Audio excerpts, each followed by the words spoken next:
Pemirsa, sebagai badan pembantu di tubuh Himpunan Mahasiswa Islam Indonesia atau HMI, tentu Badan Pengelolaan Latihan atau BPL mempunyai tugas untuk mencetak kader-kader HMI yang berkualitas. Nah, di Kota Kretek, Kabupaten Kudus ini, pemirsa, saya akan mengulik lebih dalam bagaimana BPL HMI Cabang Kudus ini bekerja dan menciptakan kader-kader HMI Cabang Kudus yang berkualitas. Namun sebelum itu, pemirsa, nanti saya akan mampir ke kantor Disdikpora Kabupaten Kudus dan bertemu dengan Kabid Kepemudaan Disdikpora Kabupaten Kudus untuk meminta pendapat terkait Badan Pengelolaan Latihan di bawah HMI Cabang Kudus. Pasti seru, pemirsa, ikuti terus perjalanan saya.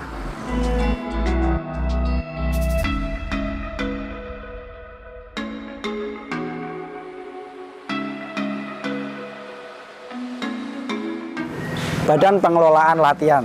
Nah, ini suatu isu yang menarik, pemirsa, dan di sebelah saya sudah ada Bapak Iswahyudi selaku Kabid Kepemudaan Disdikpora Kabupaten Kudus dan akan mengulik lebih jauh bagaimana Badan Pengelola Latihan ini dijalankan begitu.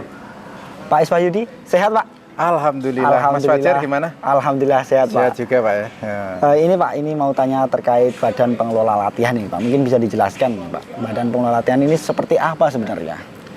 Baik ya, jadi Badan Pengelolaan Latihan BPL itu adalah lembaga otonom ya di bawah HMI Cabang Kudus. Fungsinya adalah memberikan pelatihan-pelatihan kepada para kader agar meningkatkan kompetensinya, kemudian juga bagaimana militansinya dan ideologisnya. Nah, tentu BPL ini memegang porsi yang sangat strategis dalam pengelolaan kader. Ini merupakan hal yang memang dari tingkatan nasional, kemudian provinsi sampai kabupaten itu, eksistensi BPL ini menentukan berkualitas tidaknya dari rekrutmen kader yang dilakukan oleh HMI Cabang Kudus. Oke, Pak, untuk sebenarnya yang dilatih itu apa saja Pak di BPL?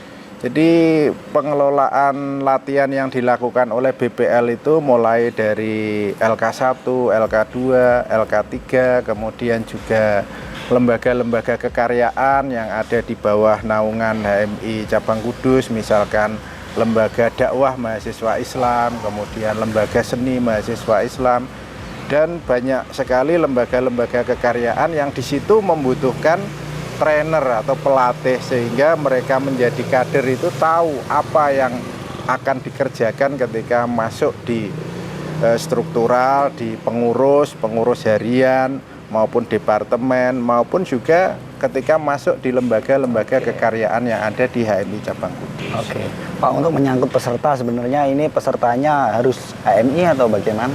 Iya, karena BPL ini lembaga otonom dan ini adalah memberdayakan dari kader-kader yang sudah menjadi anggota HMI Cabang Kudus. Nah, setelah menjadi kader itu kan mereka tidak kemudian diam. Betul. Mereka harus ditingkatkan. Ibarat sekolah itu kan ada stratifikasinya. Dan disitulah peran-peran strategis dari BPL itu memegang peran kunci di dalam proses mulai dari rekrutmen, kemudian juga kualitas dari kader-kader yang dibina, maupun kualitas dari para pengurus yang nantinya meneruskan tongkat estafet kepemimpinan di organisasi. Betul. Pak, ini soal tujuan sebenarnya, tujuan dibentuknya BPL ini dan tujuannya dilakukan pelatihan ini untuk apa Pak kalau Bapak memandang ini? Kalau ini sebagai basic pengkaderan begitu ya, BPL itu sebenarnya agar memisahkan ya, antara hal-hal yang sifatnya itu sebagai formal kegiatan organisasi dan proses pengembangan. Nah, BPL ini adalah bagaimana meramu bahan baku berupa kader-kader yang sudah ada ini untuk ditingkatkan kompetensinya dan juga ditingkatkan wawasannya, ditingkatkan ideologisasinya, dan juga ditingkatkan militansinya. Tentu ini ibarat tentara itu Mas, ketika sudah masuk tentara kan dipilih. Betul. Ada yang di infanteri, ada yang di kostrat. Betul. Nah, ini adalah kopassusnya yang dilatih. Maka kalau ini BPL ini berdaya terguna dengan baik, maka semakin banyak Kopassus itu kan menandakan kualitas dari pengkaderannya itu semakin meningkat. Sebaliknya kalau BPL ini lemah, kegiatannya kemudian tidak jalan, maka dampaknya terhadap kualitas dari pengkaderan. Oke, Pak, sebenarnya kalau karena ini terkait Bapak di bidang kepemudaan juga ini, kalau Bapak melihat BPL ini, perannya bagi kepemudaan khususnya di Kabupaten Kudus ini apa, Pak? Saya nanti punya cita-cita bahwa latihan yang diselenggarakan oleh Dinas Pendidikan Kepemudaan dan Olahraga, khususnya di bidang kepemudaan itu, kita tinggal ambil kurikulumnya di BPL begitu. Kalau BPL ini sudah memiliki paduan yang baku, yang itu punya standar ya. Jadi dengan itu menjadi best practice. Tentu kalau pelatihan itu dari kami, Mas, di era kami kan belum seperti saat ini. Eranya beda, tantangannya beda. Nah itu kalau lahir dari jiwa-jiwa muda, pemikiran-pemikiran muda yang tentunya lebih fresh, lebih sesuai dengan di eranya sekarang, tentu akan menjadi daya tarik bagi pelatihan yang kami laksanakan. Kami menyadari memang kami di kepemudaan, ya, kami selaku pemangku kepentingan harus bisa menyauti dari dinamika kepemudaan yang dinamis. Tidak bisa kemudian kami berdiri sendiri, merumuskan sendiri, melaksanakan sendiri, nanti menurut kami bagus, hebat. Nah, ketika di lapangan ternyata tidak sesuai dengan kebutuhan real yang ada di masyarakat. Itu yang kami hindari. Oleh sebab itu, BPL ini kita betul-betul berharap disinilah kurikulum dari pengkaderan generasi muda itu kita bisa ambil. Dan di situ pula kemudian dari berbagai perkembangan zaman nanti kita tidak berkecil hati, sebab seperti kami itu kan seperti generasi old, Mas. Sedangkan yang usernya kan generasi milenial ya, generasi yang beda lah tantangannya dengan kami. Kami tentu menyesuaikan sehingga tidak mubazir. Misalkan kalau kemarin ada pelatihan wirausaha berbasis online begitu, kita kan sebenarnya memang perlu tenaga ahli dari luar. Kalau dari kita sendiri kan memang tidak menyauti. Sedangkan generasi muda itu perkembangannya sangat pesat.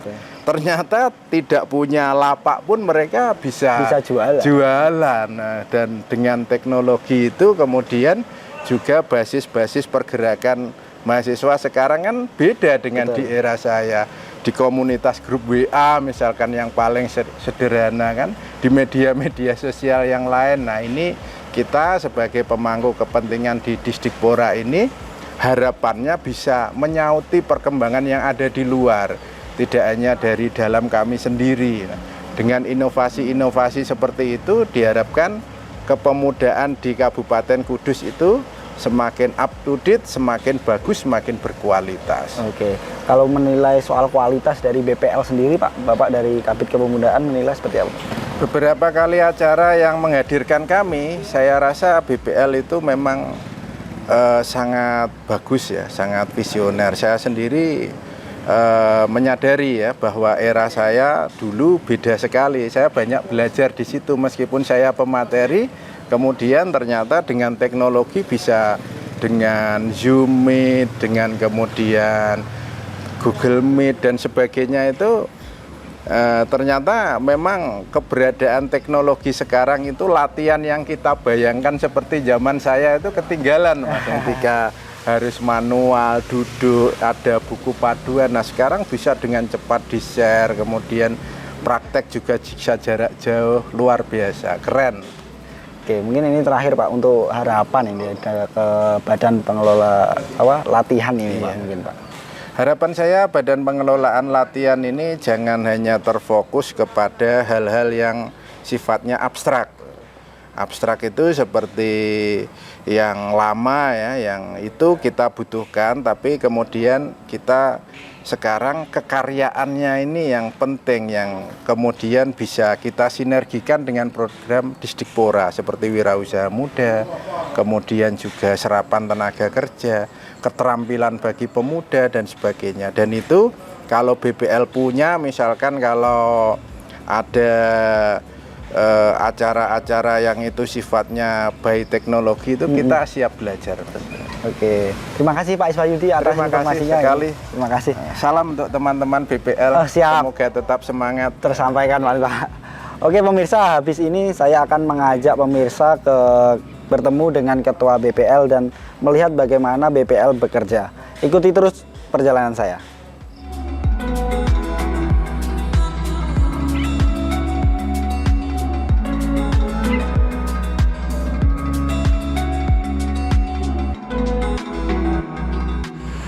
Nah pemirsa, untuk membahas badan pengelolaan latihan milik HMI ini, di samping saya sudah ada Mas Wahyu selaku anggota dari BPL HMI Cabang Kudus.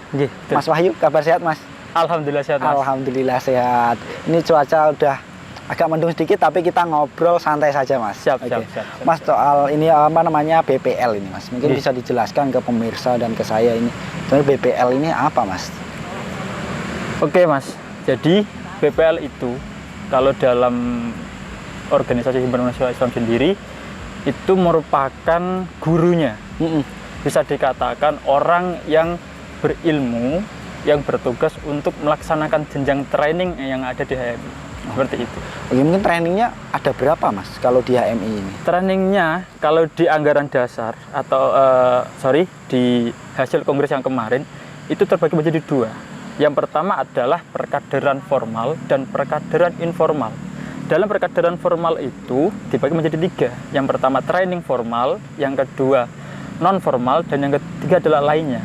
Kalau formal itu ada tiga Mas. Yang pertama adalah basic training, di mana itu adalah awal ataupun gerbang masuk kita ke HMI. Kemudian bisa dilanjutkan ke jenjang yang lebih tinggi, yaitu LK2, yang di situ berfokus kepada intelektualnya, dan yang ketiga itu adalah LK3, di mana berfokus kepada pengabdian diri kepada masyarakat, seperti itu. Oke, dan itu wajib HMI Mas, anggota HMI ya? Betul, jelas. Dan apakah anggota HMI itu diwajibkan ikut itu Mas? Secara tidak langsung wajib. Secara tidak langsung wajib. Oke, kalau saya ingin tahu kegiatan Mas sehari-hari, karena ini BPL ini kesehariannya apa aja Mas kegiatannya ini? Kalau kesehariannya jelas, kita dalam hal ini mengelola jenjang training. Kalau di Kudus sendiri kemarin baru saja melaksanakan yang namanya training raya, di mana seluruh jajaran komisariat itu melaksanakan basic training LK1 untuk mencari kader-kader baru di situ, Mas. Oke, mungkin bisa dijelaskan lebih lengkap ini Mas, training raya kemarin mungkin Mas. Jadi delalah kemarin gini Mas, seluruh komisariat yang di bawah naungan Cabang Kudus itu dalam waktu 2 bulan hampir bersamaan itu melaksanakan LK1. Selang satu minggu, setiap komisariat melaksanakan LK1. Nah, bertepatan juga toh dengan masuknya mahasiswa baru di kampus. Gitu. Oke, kalau mengenal lebih dalam BPL ini sebenarnya untuk apa sih tujuan dari didirikannya atau dibentuknya BPL ini Mas? Kalau gitu. Tujuan utamanya yang bagi saya sendiri jelas BPL itu adalah gurunya. Kita mengakomodasi kader-kader untuk belajar gitu, mengenai yang terpenting adalah materi HMI itu sendiri, dan juga ada pelatihan-pelatihan lainnya, dan pengembangan ilmu profesi juga ada di HMI. Dan di situ rata-rata yang membina itu adalah BPL. Oke. Untuk yang diajarkan sendiri Mas, materi yang diajarkan mungkin bisa dikasih bocoran, mungkin apa terkait apa saja mungkin materinya? Ya. Oke. Kalau di LK1 kita ada 5 materi wajib yang harus disampaikan, harus diketahui oleh calon kader. Yang pertama sejarah. Sejarah itu meliputi sejarah Islam sampai masuknya Islam di Indonesia, dan juga sejarah HMI itu sendiri. Nah, baru yang kedua kita membahas yang namanya konstitusi. Karena kan di setiap organisasi resmi kita mempunyai aturan ataupun rules untuk kita bermain ataupun berkegiatan. Nah, barulah kita yang ketiga ada NDP, nilai-nilai dasar perjuangan. Nilai-nilai dasar perjuangan yang merupakan bisa dikatakan asasnya di HMI itulah. Nah, baru yang ketiga kita masalah KMU, kepemimpinan manajemen organisasi, kita pelajari juga. Nah, yang ketiga mission di sini itu merupakan konklusi dari 4 materi wajib. Itu dasarnya 5 materi wajib itu tadi. Oke, luar biasa ini. Lengkap juga ini Mas ya. Mungkin lengkap. Soal saya pengen tahu dari keindonesiaan sendiri Mas, dari BPL ini apakah ada materinya atau seperti apa? Kalau keindonesiaan seringnya kita berdiskusi ya Mas. Berdiskusi ya? Diskusi. Jadi semisal nih di komisariat biasanya kan pasca LK1 itu ada yang namanya follow up dan upgrading. Kita mengulas dan juga menambah materi lagi, materi-materi yang sudah disampaikan di LK1.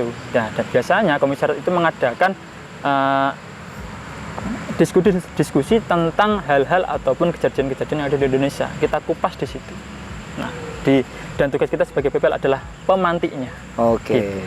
Mas, kalau berbicara tentang peran BPL sendiri kepada HMI dan kepada pemuda-pemuda Indonesia khususnya di Kabupaten Kudus ini apa, Mas? Kalau peran BPL di sini, kita masuk di lingkup HMI aja ya. Ya. Kita membina. Yang pertama, kita membuka wawasan anggota-anggota ataupun kader-kader baru dan kita akomodasi apa sih yang mereka mau. Nah, semisal nih, kalau di jenjang terani juga ada yang namanya pengabdian. Nah, di situ kita akomodasi.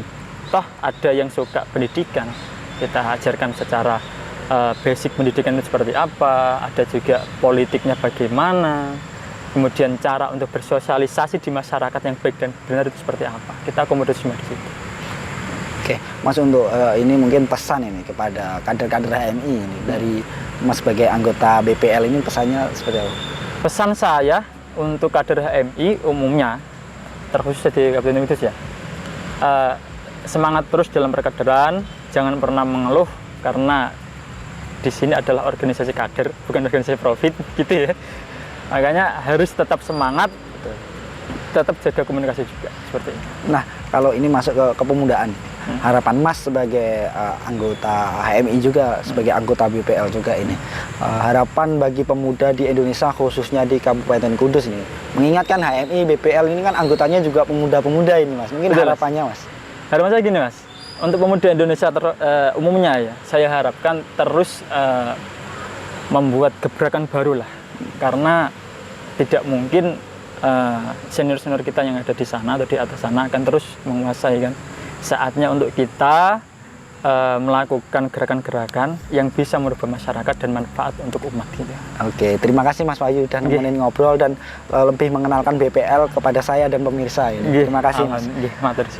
Dan pemirsa, itu tadi obrolan saya dengan Mas Wahyu selaku salah satu anggota dari Badan Pengelolaan Latihan HMI Cabang Kudus. Tentu kita sudah mengenal lebih dekat terkait Badan Pengelolaan Latihan milik HMI Cabang Kudus ini. Usai sudah saya menemani pemirsa mengenal lebih dekat tentang Badan Pengelolaan Latihan. Kita sudah dapat informasi dari Mas Wahyu, kemudian dari juga Pak Iswahyudi selaku Kabid Kepemudaan Disdikpora Kabupaten Kudus.